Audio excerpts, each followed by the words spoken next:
વૃદ્ધને મારવાની ઘટનામાં હવે રબારી સમાજ અને પાટીદાર સમાજ સામસામે આવી ગયા છે।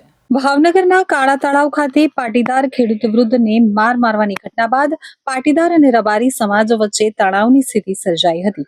આ મામલે પાટીદાર સમાજે અસામાજિક તત્વો સામે કાર્યવાહીની માંગ કરી હતી અને 100 ગાડીઓ સાથે વિરોધ પ્રદર્શન કર્યું હતું, જેના જવાબમાં રબારી સમાજના આગેવાનોએ 500 ગાડીઓ સાથે સભા યોજવાની જાહેરાત કરતા વિવાદ વધુ વકર્યો છે।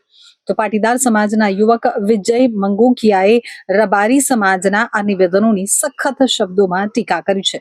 તેમણે સ્પષ્ટતા કરી કે તેમનો વિરોધ કોઈ ચોક્કસ સમાજ પ્રત્યે ન હતો, પરંતુ જે લોકોએ વૃદ્ધ સાથે હિંસા આચરી હતી તેવા અસામાજિક તત્વો સામે જ હતો।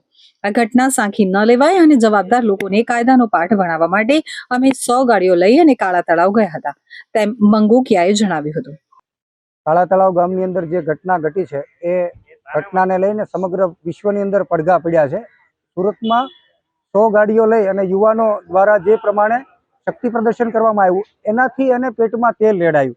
એ સમાજને એવું લાગ્યું કે કોઈ સમાજનો વિરોધ કરવા માટે આવ્યા છે, પરંતુ અમારો કોઈ સમાજ સાથે વિરોધ નથી, કોઈ સમાજના લોકો સાથે વિરોધ નથી। અમારો એક જ વિરોધ છે, અસામાજિક તત્વોને કોઈ પણ સંજોગે ડામવા।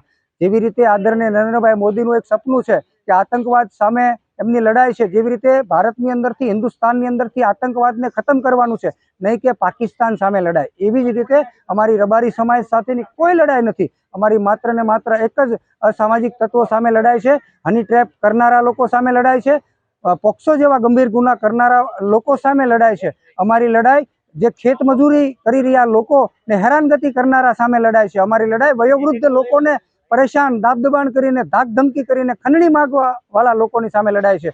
અમારી લડાઈ અસામાજિક તત્વો સામે છે। એટલે જો અસામાજિક તત્વોને સહયોગ આપશે અને એને સાવરશે તો સરકારને હું વિનંતી કરું છું આવા લોકોને સાવરવા ન જોઈએ। અને આગળ પણ અમિતભાઈ લવતુકાને ખૂબ સારા સમાજના અગ્રણી છે, અગાઉ પણ 6 મહિના પહેલા એમની સાથે મિટિંગ થઈ હતી કે અમિતભાઈ તમારા સમાજના યુવાનો જે પ્રમાણે જે દિશામાં જઈ રહ્યા છે એ દિશામાં તમારે રોકવા જોઈએ ને અટકાવવા જોઈએ। ત્યારે અમિતભાઈએ પણ સ્વીકાર્યું હતું મિટિંગની અંદર, ફાર્મ હાઉસની અંદર, કે ચોક્કસ અમારા સમાજના યુવાનો જો ગેરમાર્ગે જતા હશે તો અમે અટકાવીશું ને અમને રોકશું ને અમે સમાજ કાર્યક્રમો કરશું।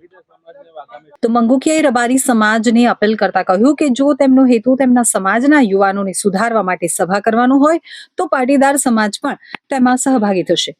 તેમણે ઉમેર્યું કે કોઈ પણ અપરાધીને બચાવવા માટે સમાજે આગળ ન આવવું જોઈએ। તેમણે ચિંતા વ્યક્ત કરતા જણાવ્યું કે તેમની પાસે 33 એવી ફરિયાદો છે, જેમાંથી 30 ફરિયાદોમાં રબારી સમાજના લોકો સંડોવાયેલા છે। આ દર્શાવે છે કે આ સમાજના કેટલાક યુવાનો ખોટા રસ્તે જઈ રહ્યા છે। અમારા સમાજમાં પણ અમે શક્તિ સંવાદ અને સાયબર ફ્રોડ જેવા દૂષણોને નાથવા માટે કામ કરી રહ્યા છીએ, તેમ મંગુકિયાએ જણાવ્યું હતું। તેમણે આશા વ્યક્ત કરી કે બંને સમાજ સાથે મળીને આવા અસામાજિક તત્વો સામે લડત આપશે અને સમાજમાં શાંતિ જાળવશે। પાટીદાર સમાજ આગામી દિવસોની અંદર ગામડે ગામડે જઈ અને વયોવૃદ્ધ લોકો, એકલ દોકલ લોકો જે રહેશે એમની સાથે સંવાદ કરવાનો કાર્યક્રમ કરશે। જે પણ તકલીફો છે એને તકલીફોને દૂર કરી અને સરકાર અને તંત્રને સાથે રાખીને અમે આગળ વધીશું।